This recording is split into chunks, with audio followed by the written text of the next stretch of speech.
ફિલિપીઓને Paul પ્રેરિતનો પત્ર અધ્યાય 1 ફિલિપીઓની મંડળીને પાઉલનો પત્ર. ખ્રિસ્ત ઈસુમાં ફિલિપીમાંના સર્વ સંતો, અધ્યક્ષો તથા સેવકો, તે સર્વને ઈસુ ખ્રિસ્તના દાસો પાઉલ તથા તિમોથી લખે છે. ઈશ્વર આપણા પિતા તથા પ્રભુ ઈસુ ખ્રિસ્ત તરફથી તમને કૃપા તથા શાંતિ હો. પાઉલની આભાર સ્તુતિ અને પ્રાર્થના. પ્રથમ દિવસથી તે આજ સુધી સુવાર્તામાં તમારા સહકારને માટે નિત્ય આનંદ સાથે તમો સર્વને માટે મારી પ્રાર્થનામાં વિનંતી કરતા જ્યારે જ્યારે હું તમને યાદ કરું છું ત્યારે હું મારા ઈશ્વરનો આભાર માનું છું, જેમણે તમારામાં સારા કામની શરૂઆત કરી તે ઈસુ ખ્રિસ્તના દિવસ સુધી તેને સંપૂર્ણ કરતા જશે એવો મને ભરોસો છે.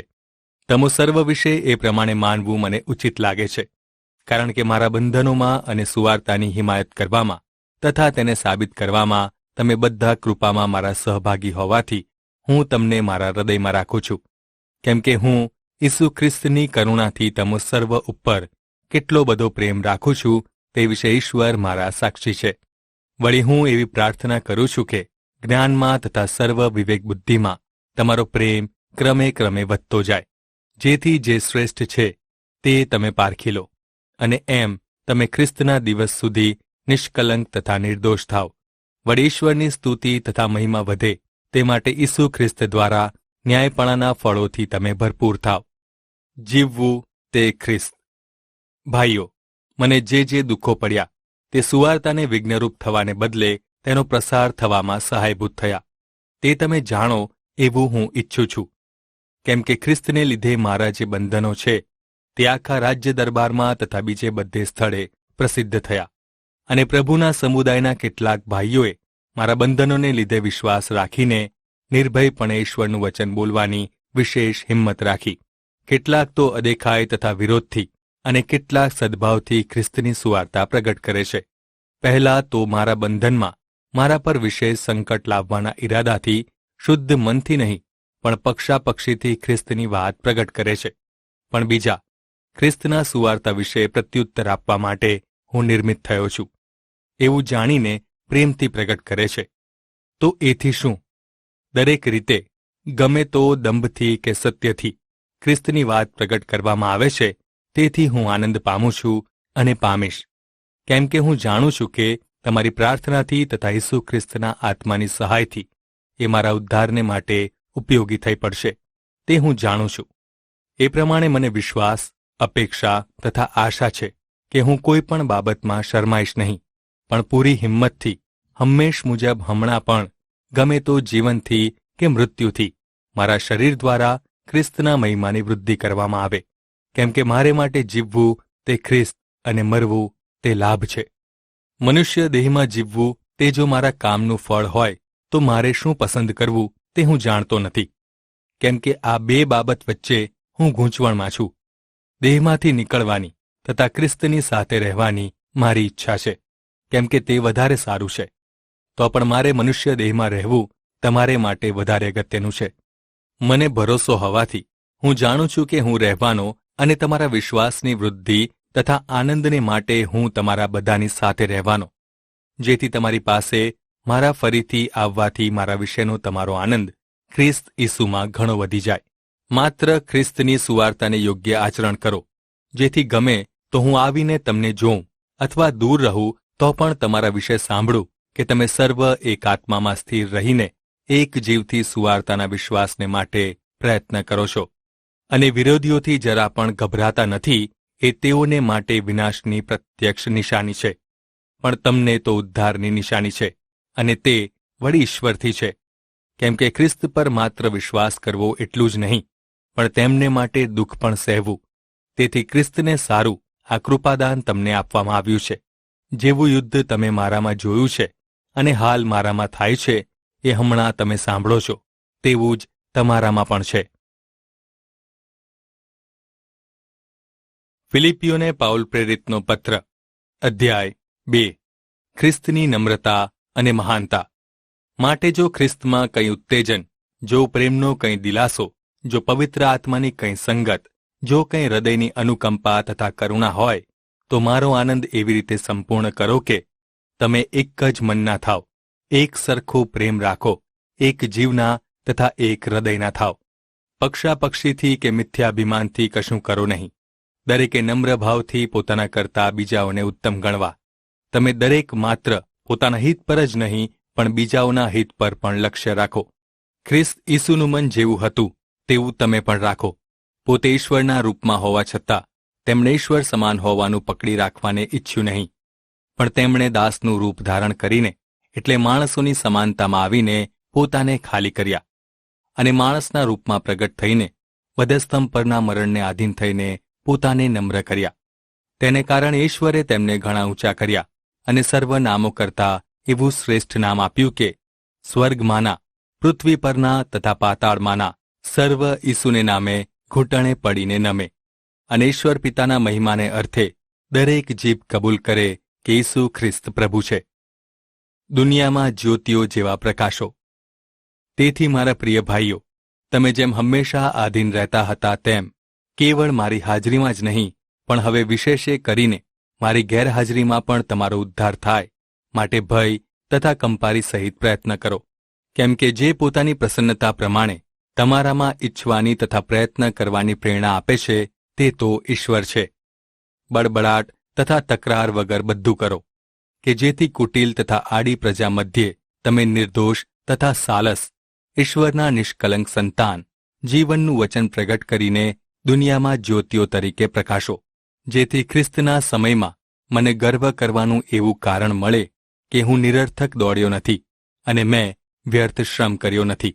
પણ જો હું તમારા વિશ્વાસના અર્પણ તથા સેવા પર રેડાવું પડે તો પણ હું આનંદ કરીશ અને તમારી સર્વની સાથે આનંદ કરીશ. એમ જ તમે પણ મારી સાથે આનંદમાં સહભાગી બનો. તિમોથી તથા એપાફ્રોદિતસ. પણ હું પ્રભુ ઈસુમાં આશા રાખું છું કે હું તિમોથીને તમારી પાસે વહેલો મોકલીશ, જેથી તમારી ખબર જાણીને મને પણ આનંદ થાય. કેમ કે તમારી સંભાળ સારી રીતે રાખે તેવો તિમોથી જેવા સારા સ્વભાવનો બીજો કોઈ માણસ મારી પાસે નથી. કેમ કે સર્વ માણસો ખ્રિસ્ત ઈસુની વાત નહીં પણ પોતાની જ વાત શોધે છે. પણ તમને તો અનુભવથી ખાતરી થઈ છે કે જેમ દીકરો પિતાની સાથે કામ કરે તેમ તેણે સુવાર્તાના પ્રસારને માટે મારી સાથે સેવા કરી. એ માટે હું આશા રાખું છું કે જ્યારે મારા વિશે શું થવાનું છે તે હું જાણીશ કે તરત હું તેને મોકલી દઈશ. વળી હું પ્રભુમાં ભરોસો રાખું છું કે હું પોતે પણ વહેલો આવીશ. તો પણ મારો ભાઈ એપાફ્રોદિતસ મારી સાથે કામ કરનાર તથા સહયોદ્ધો તેમજ તમારો સંદેશવાહક તથા મારી જરૂરિયાત પૂરી પાડનાર છે. તેને તમારી પાસે મોકલવાની અગત્ય મને જણાય, કારણ કે તે તમો સર્વ પર બહુ પ્રેમ રાખતો હતો અને તે ઘણો ઉદાસ હતો, કેમ કે તમે સાંભળ્યું હતું કે તે બીમાર છે. તે મરણતોલ બીમાર હતો ખરો, પણ ઈશ્વરે તેના પર દયા કરી, કેવળ તેના પર જ નહીં પણ મારા પર પણ, કે મને શોક ન થાય અને આઘાત ન લાગે. તમે તેને જોઈને ફરીથી ખુશ થાવ માટે મારું દુઃખ પણ ઓછું થાય. માટે મેં ખૂબ ઉતાવળે તેને મોકલ્યો. માટે તમે પૂર્ણ આનંદથી પ્રભુને નામે તેનો આદર સત્કાર કરો અને એવાઓને માનયોગ્ય ગણો. કેમ કે ખ્રિસ્તના કામને માટે તે મરણની નજીક આવી ગયો અને મારે અર્થે તમારી સેવામાં જે અધૂરું હતું તે સંપૂર્ણ કરવાને તેણે પોતાનો જીવ જોખમમાં નાખ્યો. ફિલિપીઓને પાઉલ પ્રેરિતનો પત્ર, અધ્યાય 3. સાચું ન્યાયપણું. છેવટે મારા ભાઈઓ, પ્રભુમાં આનંદ કરો. તમને એકની એક જ વાતો લખતા મને કંટાળો આવતો નથી, કારણ કે તે તમારા રક્ષણને માટે છે. કૂતરાઓ જેવા લોકોથી, દુષ્કૃત્યો કરનારાઓથી અને વ્યર્થ સુન્નતથી સાવધ રહો. કેમ કે આપણે ઈશ્વરના આત્માથી સેવા કરનારા, ખ્રિસ્ત ઈસુમાં ગર્વ કરનારા તથા દેહ પર ભરોસો ન રાખનારા સાચા સુન્નતી છીએ. તો પણ દેહ પર ભરોસો રાખવાનું મારી પાસે કારણ છે. જો બીજો કોઈ ધારે કે તેને દેહ પર ભરોસો રાખવાનું કારણ છે તો મને તેના કરતાં વિશેષ છે. 8મે દિવસે સુન્નત પામેલો, ઇઝરાયેલના સંતાનનો, બિન્યામીનના કુળનો, હિબ્રુઓનો હિબ્રુ, નિયમશાસ્ત્ર સંબંધી ફરોશી, ધર્મના આવેશ સંબંધી વિશ્વાસી સમુદાયને સતાવનાર, નિયમશાસ્ત્રના ન્યાયપણા સંબંધી નિર્દોષ, છતાં પણ જે બાબતો મને ઉપયોગી હતી તે મેં ખ્રિસ્તને સારું હાનિકારક જેવી માની. વાસ્તવમાં ખ્રિસ્ત ઈસુ મારા પ્રભુના જ્ઞાનની ઉત્તમતાને લીધે હું એ બધાને હાનિ જ ગણું છું.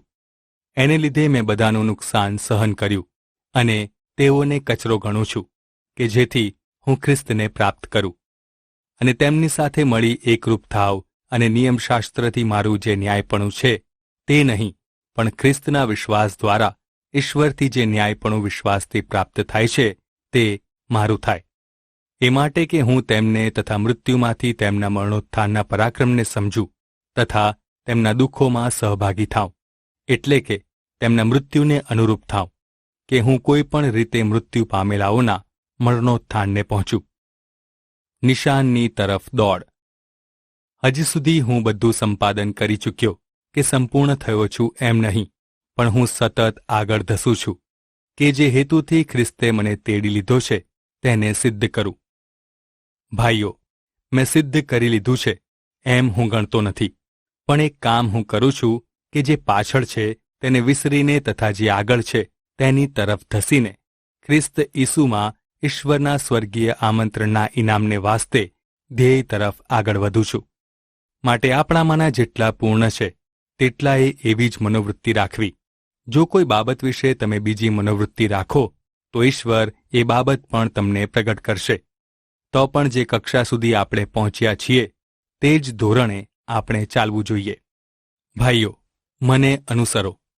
અમે જે નમૂનો તમને આપીએ છીએ તે પ્રમાણે જેઓ ચાલે છે તેઓ પર લક્ષ્ય રાખો, કેમ કે ઘણા એવી રીતે વર્તનારા છે કે જેવો વિશે મેં તમને વારંવાર કહ્યું અને હમણાં પણ રડતા રડતા કહું છું કે તેઓ ખ્રિસ્તના વધસ્તંભના શત્રુઓ છે. વિનાશ તેઓનો અંત, પેટ તેઓનો દેવ અને નિર્લજ્જતા તેઓનું ગૌરવ છે. તેઓ સાંસારિક વાતો પર ચિત્ત લગાડે છે. પણ આપણા માટે તો આપણી નાગરિકતા સ્વર્ગમાં છે. ત્યાંથી પણ આપણે ઉદ્ધાર કરતા એટલે પ્રભુ ઈસુ ખ્રિસ્તની રાહ જોઈએ છીએ. તે જે સામર્થ્યથી બધાને પોતાને આધીન કરી શકે છે તે પ્રમાણે આપણી દીનાવસ્થામાંના શરીરને એવું રૂપાંતર કરશે કે તે તેમના મહિમાવાન શરીરના જેવું થાય. ફિલિપીઓને પાઉલ પ્રેરિતનો પત્ર, અધ્યાય 4. સૂચનાઓ. એ માટે મારા પ્રિય અને જેમને ઝંખું છું તેવા ભાઈઓ, મારા આનંદ તથા મુગટરૂપ, તેવી જ રીતે પ્રભુ પ્રત્યેના વિશ્વાસમાં સ્થિર રહો મારા ભાઈઓ. યુઓદિયાને બોધ કરું છું તથા સુન્તેખેને બોધ કરું છું કે તેઓ બંને પ્રભુમાં એક ચિત્તની થાય.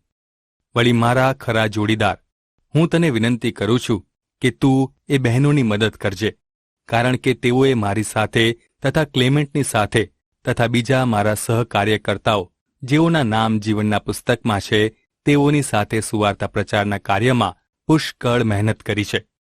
પ્રભુમાં સદા આનંદ કરો. હું ફરીથી કહું છું કે આનંદ કરો. તમારી સહનશીલતા સર્વ માણસોના જાણવામાં આવે, કેમ કે પ્રભુનું આગમન નજીક છે. કશાની ચિંતા કરો નહીં, પણ સર્વ વિશે પ્રાર્થના તથા વિનંતીઓ વડે આભાર સ્તુતિ સહિત તમારી અરજો ઈશ્વરને જણાવો. ઈશ્વરની શાંતિ જે સર્વ સમજશક્તિની બહાર છે તે ખ્રિસ્ત ઈસુમાં તમારા હૃદયોની તથા મનોની સંભાળ રાખશે. છેવટે ભાઈઓ, જે કંઈ સત્ય, જે કંઈ સન્માનપાત્ર, જે કંઈ ઉચિત, જે કંઈ શુદ્ધ, જે કંઈ પ્રેમપાત્ર, જે કંઈ સુકીર્તિમાન છે તથા જો કોઈ સદ્ગુણ, જો કોઈ પ્રશંસા હોય તો આ બાબતોનો વિચાર કરો. જે તમે શીખ્યા તથા પામ્યા તથા સાંભળ્યું તથા મારામાં જોયું તેવું બધું કરો, અને શાંતિનો ઈશ્વર તમારી સાથે રહેશે. દાન માટે આભાર. મેં પ્રભુમાં પુષ્કળ આનંદ કર્યો, કારણ કે મારા વિશેની તમારી ચિંતા આખરે ફરીથી તાજી થઈ છે. તે બાબતોમાં તમે ચિંતા તો કરતા હતા, પણ મને સહાય કરવાનો તમને પ્રસંગ મળ્યો નહીં. હું તંગીને લીધે બોલું છું એમ નહીં, કેમ કે જે અવસ્થામાં હું છું તેમાં સંતોષી રહેવાને હું શીખ્યો છું. ગરીબીમાં કેવી રીતે જીવવું એ પણ હું જાણું છું, તથા સમૃદ્ધિમાં પણ કેવી રીતે જીવવું એ પણ હું જાણું છું. દરેક પ્રકારે તથા સર્વમાં તૃપ્તિમાં તથા ભૂખમાં, પુષ્કળતામાં અને તંગીમાં રહેવાને હું શીખ્યો છું. જે મને સામર્થ્ય આપે છે તેમની સહાયથી હું બધું કરી શકું છું. તો પણ તમે મારા સંકટમાં મને મદદ કરી તે સારું કર્યું. ઓ ફિલિપીઓ, તમે જાણો છો કે સુવાર્તાના આરંભમાં જ્યારે હું મકદોનિયામાંથી રવાના થયો ત્યારે આપવા લેવાની બાબતમાં એકલા તમારા વિના બીજા કોઈ વિશ્વાસી સમુદાયે ભાગ લીધો નહોતો. કેમ કે થેસાલોનિકામાં પણ અનેક વાર મારે જે જે જોઈતું હતું તે બધું તમે મને મોકલી આપ્યું હતું. હું કંઈ દાન માંગુ છું એમ નહીં, પણ તમારા હિતમાં ઘણા ફળ મળે એ માંગુ છું. મારી પાસે સર્વ ચીજ વસ્તુઓ છે અને તે પણ પુષ્કળ છે. તમારા દાન એપાફ્રોદિતસની મારફતે મને મળ્યા છે, તેથી હું સમૃદ્ધ છું. તે તો સુગંધીદાર ધૂપ, ઈશ્વરને પ્રિય માન્ય અર્પણ છે. મારો ઈશ્વર પોતાના મહિમાની સંપત પ્રમાણે તમારી સર્વ ગરજ ખ્રિસ્ત ઈસુમાં પૂરી પાડશે. આપણા ઈશ્વરને તથા પિતાને સદા સર્વકાળ સુધી મહિમા હો. આમેન. અંતિમ સલામી. ખ્રિસ્ત ઈસુમાં સર્વસંતોને સલામ કહેજો. મારી સાથે જે ભાઈઓ છે તેઓ તમને સલામ કહે છે.